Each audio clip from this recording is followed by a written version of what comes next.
안녕하세요. 부산부동산 서입니다. 1월 13일 일일 브리핑 해보도록 하겠습니다. 삼익빛이 돈을 갖고 튀어라. 이거 아주 오래된 영화. 아주 오래된 영화 가지고 왔는데요. 일단 튀고 나면 정말 해피합니다. 선택의 여지가 참 많아집니다. 어제에 이어서 오늘도 삼익빛이 돈을 갖고 튀는 현상 나타났어요. 전국적인 실거래지수 낙폭 감소 속에 부산 우려스러운 상황 발생. 제가 늘 말씀드렸던 그 상황 중에 하나가 발생했어요. 어떤 부분이냐? 매매지수 전주보다 하락했어요. 전세지수 전주보다 낙폭이 커졌습니다. 대구와 맞짱 떠요. 부산 대전보다 전세 부산이 더 많이 빠지고 있어요. 이거 굉장히 우려스러운 상황이라고 말씀드렸죠. 부산의 내관은 전세 시장에 있다. 전세 물량이 타 시도에 비해서 압도적으로 많은 부분. 이 괴리가 커지면 커질수록 매매 가격도 전세 가격에 뒤를 따를 수밖에 없다. 수도권은 지금 낙폭이 줄어들어서 좀 안도의 한숨을 쉬는 상황. 부산도 매매 지수만 보고 안도의 한숨을 쉴지는 모르겠지만 사실 중요한 건 전세에 있었다는 부분 기억해 두시면 되겠고요. 대출금리 오늘 기준금리 3.5%로 올렸어요. 코픽스 금리는 전주 대비 아마 내일 모레 발표되는데 코픽스 금리는 조금 떨어질 걸로 보이죠. 나머지 대출금리나 예금금리 이런 거 다 떨어져요. 좋다 이거예요. 예. 주택 무리하게 투자했는 사람들 구제해줄 수 있는 방안으로 금리들 낮추는 거 좋다 이거예요. 그럼 이거 어떡합니까 이거? 소비자 물가지수 1년 전 대비 5% 올랐어요. 21년도에도 물가가 5% 올랐어요. 2년 동안 근 10% 가까이 물가 올렸어요. 만약에 현금을 내가 가지고 있었다. 은행에 2년 동안 예금을 해놨었다. 2021년도에 금리가 낮았었기 때문에 많아봐야 금리 한 5, 6% 정도 받았을까요? 실질적으로 실질 소득은 감소한다. 쓸 돈은 없다. 자영업자들 많이 힘들어진다. 저녁에 밖에 나가보니까 사람들이 안 다녀요. 예전 같지 않아요. 안 팔아도 되지롱, 안 팔아도 되지롱. 처분서약 해소됩니다. 일시적 1가구 2주택 처분연한 2년에서 3년으로 연장되면서 좀 더 있다 팔아도 되지롱. 누구한테 하는 이야기일까요? 누구한테 하는 이야기? 살려고 하는 사람들이 귀 기울여 듣지 않습니다. 그래, 니 뭐 팔든지 말든지. 시장은 지금 이런 분위기로 가고 있어요. 그게 어디에 드러났느냐? 거래량에서 드러나죠. 네, 구독, 좋아요 부탁드리면서 본 내용으로 들어옵니다. 자, 매도 물량 이번 주에는 큰 폭으로 감소하는 날이 없었어요. 하루에 1000건씩 늘어나죠. 많이 늘어날 때 화요일, 수요일 같은 경우 1000건씩 늘어나요. 그리고 목요일 날 1000건 정도 감소해요. 이 흐름이 작년 11월, 12월 달 이어지면서 거래량이 이렇게, 매물이 이렇게 많이 감소했었는데요. 지금 1월 둘째 주 들어서 큰 폭으로 감소하는 날이 없었어요. 좀 수상하다. 앞으로 물량이 저는 이렇게 안 팔아도 되지롱 하는 경우 때문에 물량이 줄어들 줄 알았는데 웬걸 다시 늘어나는 방향으로 방향을 틀지도 모르겠어요. 사실 불확실성이 굉장히 크니까요. 전세 물량 작년 말부터 이어온 흐름세, 지금 올해도 지금 요 밑에 하단, 매물 하단 부분이 조금씩 높아지는 거 봐서 물량이 계속 증가할 걸로 보이죠. 지금 이 상태도 전국 탑이에요, 물량이. 근데 더 늘어날 수도 있겠더라. 월세 물량도 지금 연초에 계속 늘어나고 있는 모양새. 오늘은 소폭 감소했습니다. 전체 물량, 임대 물량 오늘 소폭 감소해서 34,400건. 자, 거래량으로 모든 것이 심리가 거래량 요 한 페이지에 사실 다 드러나요. 거래가 몇 건이나 이루어지는지, 신고가가 몇 건이나 되는지. 조정 대상 지역 해제하고 효과 없었다. 대선 이후에 잔뜩 기대감을 품었는데 얼마 못 가더라. 얼마 못 갔는데 그래도 3개월 정도는 뻗어나가 줬는데 없어요. 이거 조정 대상 지역 해제했는데도 효과 3개월을 못 갔어요. 사실 조정 대상 지역 해제는 엄청나게 큰 규제 해제 효과거든요. 1월달 규제 해제했지만 규제 해제를 쏟아냈지만 그 효과가 얼마나 지속될지 당장 1월에 지금 효과가 안 나타나고 있는데 나중에 효과가 얼마나 지속될지를 고민하는 것은 또 추후의 문제인 것 같습니다. 지금 전주에도 거래량이 굉장히 많이 줄어들었었거든요. 한 주 동안 169건 뭐 요 정도 수준이었단 말이에요.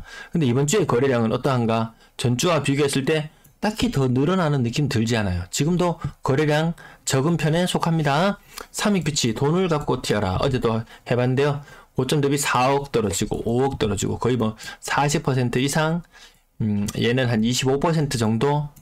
일단 네 할 일은 다 했다. 이것이 옆에 어제 남천자와 같이 엮어서 언급시키는데, 제가 선을 넘을랑 말랑 하는데, 어쨌든 이것을 뭐 선 진입으로 들어갔건 뭘로 들어갔건, 지금 이 금액을 투자해서 나중에, 지금 매매 전세 가격이 1억 2천, 매매 가격 11억 9천으로 떨어졌다고 해도 10억이라는 돈을 묻어놔야 돼요. 몇 년 동안? 한 5년은 묻어놔야 되나요? 5년 그 이상 묻어놔야 되나요? 이거 금융 비용이나 뭐 이런 것들 여러 가지를 생각해 봤을 때, 크게 남는 게 있을까? 크게 남는 게 있을까? 남천자 분양가 보셨잖아요. 이것도 계약률 좀 있으면 다 나오나요? 네, 아직까지 불확실성 충분히 있는 상황에서 일단 팔고 튀었는 사람, 팔고 튀는 분위기가 좀 느껴집니다. 자, 우동 센텀 두산 2부 34평형 고점 대비 35% 정도 빠져서 7억 1천. 네, 층수도 좀 높아졌어요. 센텀 리슈빌 1단지 마찬가지로 9평 한 5% 정도 빠졌는데 7억 20층이에요. 7억대. 그리고 다시 서면 아이파크 1단지는 2년 못 버티고 정리합니다. 고점 대비 한 30% 가까이 빠져서 6억 5천. 전세 가격도 굉장히 많이 빠지는 모습들 같이 살펴보셔야 될까요? 센텀 2편한 세상 34평형 거의 30% 이상 빠졌죠. 자, 숫자가 이렇게 큰 숫자가 드러나는데 지난주 실거래 주수 마이너스 0.5%? 이거 지금 흐름만 보시면 돼요. 흐름만. 주간 실거래에서 크게 의미를 부여할 필요는 없겠다. LG 메트로시티 9평의 가격은 5억을 살짝 넘어가는 모양새. 고점 대비 30% 이상 빠졌고요. 부산 더샵시티 에비뉴 2차 거의 40% 가까이 빠졌나요? 한 35%로 써둘게요. 4억 8천. LG 메트로시티 마찬가지로 9평 가격 4억 8천. 5억 전후를 왔다 갔다 하는 모양새. 고점 대비 30%. 명지 대박 노블랜드 어제 4억 2천 거래도 있었던가요? 4억 2천, 4억 4천. 네, 고점 10억 5천에서 빠졌다. 이건 이렇게 볼 필요는 없다고 계속 말씀드리고 있고요. 고롱하는 제 2차 가격 30% 빠졌고요. 뭐가 달라졌는데 이렇게 물어본다면 달라진 게 없네. 주간 실거래 지수 마이너스 0.7% 하락할 때나 마이너스 0.5% 하락할 때나 별 차이가 없죠. 별 차이가 없습니다. 정관 이진 캐스빗 2차는 고점 대비 10%. 얘는 많이 올라보지도 못했죠. 그 다음 백영산 동문 굿모닝 힐 1단지 고점 대비 30% 정도 빠졌고요. 층수도 점점 높아지고 있고 한창 때 전세 가격하고 같아지는 현상. 그 다음 큰 변화 없는 거 빼고요. 영산도 이것도 뭐 큰 변화 없는 거 뺄게요. 양정동 현대 2차 고점 대비 30% 정도 빠져 있는 모습이고요. 연산동 연산 LG 고점 대비 20% 정도 빠져 있는 모습. 그 다음 가격대가 지금 많이 낮아진 게 보이시죠? 막 전부 다 6억, 7억, 10억, 막 다 비싼 아파트를 있을 것 같은데 2페이지, 3페이지만 내려와도 바로 3억 밑으로. 대다수의 아파트 사람들은 사실 이 가격대에 사는 게 맞아요. 소득 수준 여러 가지를 봤을 때 3억 정도면 그래도 몇 년 쎄 빠지게 노력하고 나면은 그래도 어느 정도 이 집을 마련한다든지 이런 꿈을 꿀 수 있는데 10억 이런 거 뭐 사실은 네. LG 신계금 고점 대비 40% 가까이 빠지는 모습. 계금 주공 고점 대비 40% 정도 빠지는 모습. 나머지도 뭐 20% 이상 빠지고 큰 변화 없는 것도 있지만 연식도 가끔씩 한 번씩 봐줄 필요가 있어요. 연식 오래된 아파트들 재건축이 가능한 것이 있고 불가능한 것이 있을 거예요. 재건축 물론 가능해요. 내 돈을 쳐바르면 가능합니다. 근데 그 돈 주고 뭐 이렇게 한다는 게 사실 쉽지 않아요. 사실 쉽지 않습니다. 계금 주공 큰 폭으로 빠지는 것도 나타나곤 합니다. 1억 미만 마지막 바다 보이는 조명 어쩌고 전국적으로 사람들이 모여드니 어쩌고 뭐 이런 이야기들도 많았었지만 사실 또 이렇게 오래되고 가격이 낮은 아파트는 또 그 계층에서 또 걸맞게 살 수 있게 좀 내버려둬라. 너무 탐욕을 부리지 마라. 그 진양철이 아니고 누굽니까? 돈병철, 이병철 회장이 말했잖아요. 투기의 대상을 잘못 골랐다. 시기의 문제가 아닌 것 같더라. 연단거래 대금 3억 미만으로 지금 나와 있고요. 작년 하반기에 그 흐름은 아직 이어가주지는 못하고 있는 것 같고요. 3,000건 이하가 빙하기. 3,000건 도대체 얼마나 높은 건지 아무리 규제 혜택을 많이 내놓더라도 쉽지 않아 보이죠. 그죠? 3억 미만 비중은 50% 정도 선이고요. 6억 이상도 오늘 거래 한두 건 나타나지만 너무나 미미하더라. 조성대상 이제 회의한 거 맞나요? 무슨 이벤트가 이 차트상으로 보면은 뭐 이벤트가 아무것도 지나가지 않은 듯한 그런 느낌이 들 정도로 좀 쎄한 느낌이 듭니다. 힐스테이트 4회 어제 거래 굉장히 많았었는데요. 일반 사람들이 국민평형의 가격에 접근할 수 있는 것들이 좀 인기 있는 지역은 5억대, 좀 덜 인기 있는 지역들은 가격 3, 4억대도 충분하겠더라. 사실 이것도 일반 사람들 모은다, 돈을 모아서 산다? 그게 안 되잖아요. 이 정도 샀는데도 잔뜩 빚을 끌고 와야지 가능한 거죠. 사람들이 빚을 얼마나 내냐 물어보면 보통 신축 입주하는 거 여기 제가 글을 한 번씩 달아드리는데요. 신축 입주 아파트 통계를 조사해 보면은 이 정도입니다. 절반 정도 사람들은 대출 필요 없어요. 대출 없이도 삽니다. 근데 나머지 절반의 사람들은 대출을 내야 된다. 근데 이 절반의 사람들 중에서도 또다시 절반은 집값의 절반 정도를 대출을 받는다. 그래서 아파트 한 동, 만약에 뭐 100억짜리 아파트 한 동이 100억이다. 그러면 여기에 들어가는 대출이 얼마나? 절반의 사람, 한 25억 정도 된다. 이 정도 봐야 될 거예요. 그래서 사실 대다수 아파트들이 정말 다 빚덩어리다. 전세거래량 147건 많지만 사랑으로 부영 때문에 모든 차트가 다 계속 왜곡되어서 나타지고 숫자도 많이 부풀려져서 나타나지만 실상을 뜯어놓고 보면은 그렇게 많지는 않더라. 지금도 뒤늦게 신고되는 거래 건수들이 좀 많아가지고 오늘도 거래량이 많아 보이죠. 지금 11월, 12월만 신고되어야 되는데 많아 보입니다. 고점 대비 빠지는 모습 보면 3, 4억은 우습게 빠집니다. 1.5억, 2억 정도? 이런 돈 구할 수 있나요? 구할 수 있나요? 대다수 사람들이 먹고 살기도 바쁘고 소득 수준이 높다고 해서 사람들이 다 돈을 모으느냐? 그게 아니더라고요. 소득 수준이 높으면 그에 걸맞는 소비를 합니다. 소득이 높은 사람은 소비도 많아집니다.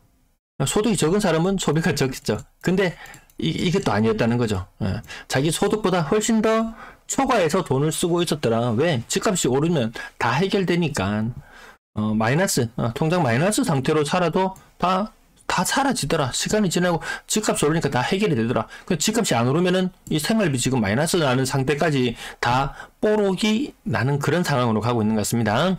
자, 뒤늦게 신고되는 것들 많습니다. 지금 뒤늦게 신고되는 것 때문에 거래량도 많이 부풀려져 보이는데, 아닙니다. 지금 거래량이 많이 줄어들고 있고 매물은 늘어나고 있고 여러 가지들이 복합적으로 많이 나타나고 있어요. 고점 대비 큰 폭으로 하락하는 아파트들 동그라미 쳐보면은 오히려 하락 안 하는 것이 이상하더라. 이런 느낌. 네, 오늘은 몇 페이지를 더 가지고 와봤는데요. 보통 서민들이 살만한 아파트 한 2억 중반, 전세 가격 기준으로 2억 중반 정도 하는 아파트. 그러면 그 아파트들이 과거에 비쌀 때 전세 가격이 얼마까지 갔느냐? 4억 3천, 5억 4천, 4억 5천, 4억 2천, 4억 6천, 4억 3천. 네, 4억 중반까지 하던 아파트 가격들이 지금 전세 가격이 2.5억 정도로 이렇게 줄어들어요. 상당수 아파트가 아마 이런 경우에 해당이 될 거예요. 그러면 이 집집마다 2억씩 모아서 내준다고 생각해보면 이거 정말 무한대로 정말 돈을 쏟아 부어야 된다. 정부에서 내놓는 대책도 결국 이런 곳에 돈이 다 흡수되어 버리면은 집값을 띄우는데 쓸 돈이 안 되더라. 특례보금자리론 사용할 수 있는 용처에 대해서 나올 때 처음에 신규 주택 구입 그리고 뭐 또 다른 거 점점점 이런 식으로 나와요. 집 사는데 돈 써라 라고 했지만 사람들의 반응은 그렇지 않더라. 급한 불부터 일단 끄고 보자 이런 식입니다. 마찬가지로 2억 중반대에 지금 현재 거래되고 있는 아파트들 한창 때 전세 가격이 4.4억, 4.5억, 4.6억, 4.2억 뭐 이런 느낌이에요. 이런 느낌. 상당수 아파트가 이런 식으로 돼요. 근데 한창 때 3.3억까지 갔던 게 지금 2.3억으로 떨어져 있잖아요. 그럼 시간의 문제이지 이 아파트들도 같이 전세 가격이 떨어질 것이다. 천문학적인 돈을 쏟아 부어도 결국에는 전세 시장 저런 것들 해결되는데 돈이 다 녹아난다는 부분 계속 연속해서 말씀드립니다. 평균 전세 가격은 지금 사랑으로 부영 때문에 2억까지 떨어져 있습니다. 이 정도 수준까지는 아닐 거예요. 한 2억 2천 이 정도 수준은 될 거예요. 아마 거래량 요거 제 가장 큰 내관이라고 계속 말씀드리고 끊임없이 추적합니다. 요것도 약간은 지금 잘못되어지는 부분들이 있다고 계속 말씀드리고요. 딱히 오해는 없어야 되겠다. 하지만 4억 이상 거래량은 확연히 줄어든다. 지금 2020년 분위기까지 오고 있어요. 이 전세 가격이 정말 2019년 18년 이맘때까지 떨어진다고 생각해 보세요. 한창 때는 10집 중에 3집이 10집 중에 3집이 4억 이상에 살았어요. 10집 중에 3집이 살았어요. 지금은 이제 10집 중에 한 집 정도만 겨우겨우 4억 이상의 전세에 살 수 있는 정도, 그런 수준.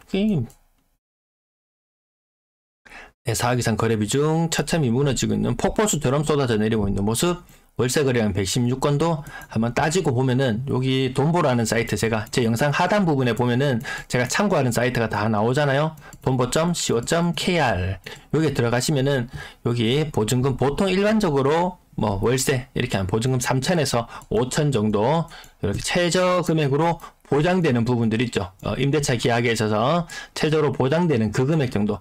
거기에서 자, 월세 가격이 얼마인지 한번 지금 이런 것들 한번 찾아보시면은 좀 심하면 2017년도 수준으로 월세 가격까지도 돌아가기도 합니다.